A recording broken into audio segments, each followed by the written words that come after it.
بسم اللہ الرحمن الرحیم۔ جس گھر میں رات کو سونے سے پہلے یہ ایک آیت پڑھی جاتی ہے وہاں رزق کے فرشتے بوریاں بھر بھر کر لاتے ہیں۔ یقین نہیں آتا تو پڑھ کر دیکھ لو۔ آج کا جو میرا وظیفہ ہے یہ وظیفہ جس گھر میں بھی کیا جاتا ہے، یعنی کہ جس گھر میں بھی رات کو سونے سے پہلے یہ سورہ مبارکہ پڑھی جاتی ہے وہاں رزق کے فرشتے بوریاں بھر بھر کے لاتے ہیں۔ یقین نہیں آتا تو آپ لوگ پڑھ کر دیکھ لیں، پھر ہی آپ کو اس وظیفے کی طاقت کا اندازہ ہوگا۔ قرآن پاک جو ہے یہ اتنی مبارک کتاب ہے، یہ اتنی پیاری کتاب ہے کہ قرآن پاک میں شفا کے نسخے بھی ہیں۔ ہر طرح کی بیماری، چاہے کوئی بھی بیماری ہو تو اس قرآن پاک میں شفا کے نسخے بھی ہیں، اور ہر طرح کی معاشی پریشانیوں کا حل بھی موجود ہے۔ جس طرح آج کل لوگ آپ کو پتہ ہے طرح طرح کی پریشانیوں کا شکار ہیں، ایک پریشانی ختم ہوتی ہے تو دوسری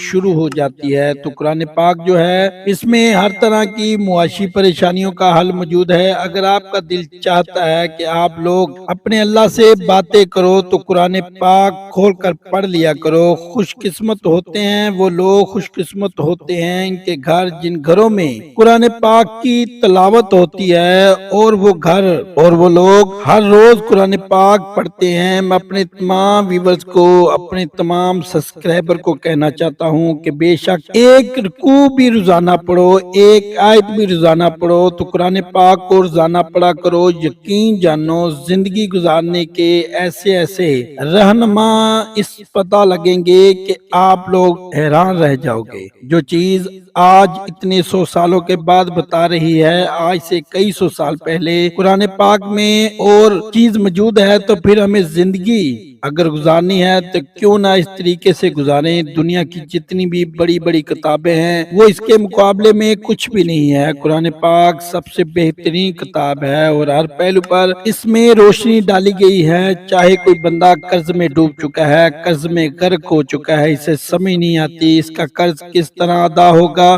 تو وہ بھی قرآن پاک کی سورۃ کوثر کو پڑھ لیا کرے۔ اس طرح کچھ اور سورہ مبارکہ ہے، سورہ اخلاص ہے، سورہ رحمان ہے۔ کسی کو بری نظر لگ چکی ہے اور اس کے اثرات ظاہر ہونا شروع ہو گئے ہیں، ہر کام میں رکاوٹیں آ گئی ہیں، گھر میں پریشانیوں نے ڈیرے ڈال رکھے ہیں، تو وہ بھی سورۃ فلق اور سورۃ ناس کو پڑھ لیا کرے۔ ایک سورہ مبارکہ وظیفہ ہے کہ اس کو کر لینا، مالی حالات جتنے بھی خراب ہیں، معاشی حالات جتنے بھی خراب ہیں، اس وظیفے سے انشاءاللہ ہر طرح کا مسئلہ ختم ہو جائے گا، ہر طرح کی پریشانی ختم ہو جائے گی۔ فوری پیسوں کی ضرورت ہے تو وہ بھی انشاءاللہ آپ کو پیسے بھی مل جائیں گے اس وظیفے سے۔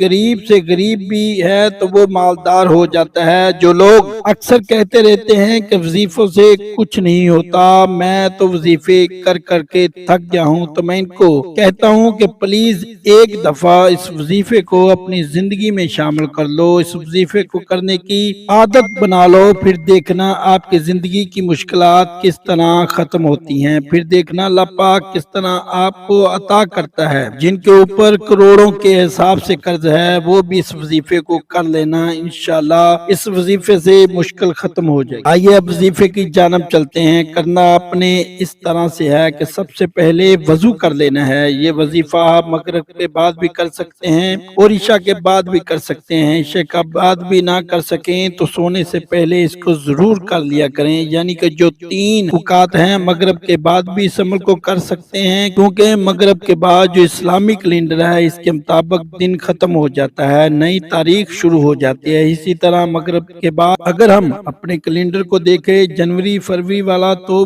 بھی دن ختم ہو جاتا ہے، رات شروع ہو جاتی ہے۔ تو مغرب کے بعد اس وظیفے کو کر لیں، یا عشاء کے بعد کر لیں، یا سونے سے پہلے کر لیں، آسانی ہوگی آپ کے لیے، آپ کر سکتے ہیں۔ اس وظیفے کی شرط یہ ہے اس کو مکمل یقین کے ساتھ کیا جائے اور مکمل یقین کے ساتھ دعا مانگی جائے، پھر آپ اس وظیفے کے اثرات دیکھیے گا۔ سب سے پہلے آپ نے وضو کر لینا ہے، 11 مرتبہ درود ابراہیم پڑھ لینا ہے۔ اللہم صلی علی محمد وعلی آل محمد کما صلیت علی ابراہیم وعلی آل ابراہیم انک حمید مجید۔ اللہم بارک علی محمد وعلی آل محمد کما بارکت علی ابراہیم وعلی آل ابراہیم انک حمید حمیدم مجید۔ اپنے اللہ سے دعا کر لینی ہے، میرے اللہ میرے اوپر تنگ دستی ہے، محتاجی ہے، رزق کی کمی ہے، یہ کر لینا۔ پھر آپ نے ایک مرتبہ سورت واقعہ پڑھ لینی ہے، صرف ایک مرتبہ سورت واقعہ۔ واقعہ قیامت کا نام ہے کیونکہ اس کا ہونا یقینی امر ہے، اس کا واقعہ ہونا حتمی امر ہے، اور نہ اسے کوئی ٹال سکے نہ ہٹا سکے، وہ اپنے مقرر وقت پر آ کر ہی رہے گی۔ حضرت ابن مسعود رضی اللہ تعالیٰ عنہ سے روایت ہے کہ رسول اکرم صلی اللہ علیہ وسلم نے ارشاد فرمایا، جو شخص ہر شب میں سورہ واقعہ پڑھتا ہے وہ کبھی بھی فاقے کی حالت کو نہیں پہنچتا۔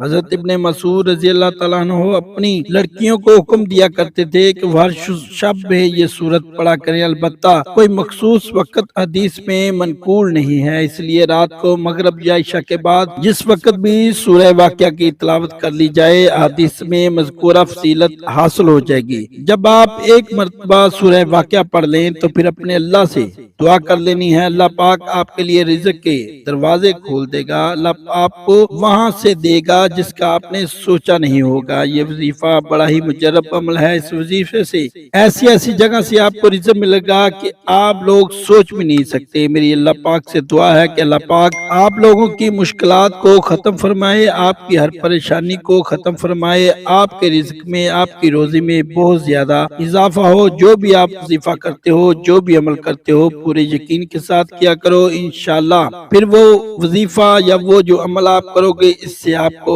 فائدہ ہوگا۔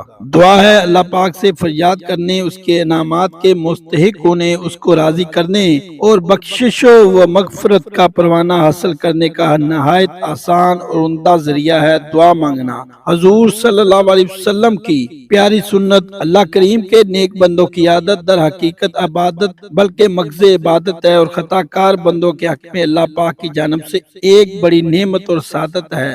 بندے کا مانگنا خالق و مالک جلالہ کے بہت پسند ہے، جیسے کہ اللہ پاک ارشاد فرماتا ہے، میں دعا مانگنے والے کی دعا قبول کرتا ہوں جب وہ مجھے پکارے۔ اللہ پاک نے ہمیں دعا مانگنے کا حکم دیا ہے اور ساتھ ہی دعا کی قبولیت کی نوید بھی سنائی ہے۔ اللہ پاک سے دعا کی قبولیت کی شرط یہ ہے کہ دعا کے وقت انسان کو چاہیے کہ پاک صاف اور قبلہ رو دو زانوں بیٹھ کر عاجزی کے ساتھ دعا مانگے۔ ہم اہم چیز کی دعا سے پہلے کوئی نیک عمل مثلا صدقہ وغیرہ کرے اور دعا میں اس کا اس طرح ذکر کرے کہ اے اللہ میں نے محض آپ کی رضا کے لیے فلاں نیک عمل کیا ہے، آپ اس کی برکت سے میری دعا قبول فرما لیجئے۔ دعا کی ابتدا و انتہا اللہ تعالیٰ کی حمد و ثنا اور نبی کریم صلی اللہ علیہ وسلم پر درود سے کریں۔ دعا اخلاص کے ساتھ کریں، یعنی دعا میں یہ یقین ہو کہ اللہ تعالیٰ کے علاوہ کوئی ہمارا مقصد پورا نہیں کر سکتا۔ میری اللہ پاک سے دعا ہے کہ اللہ پاک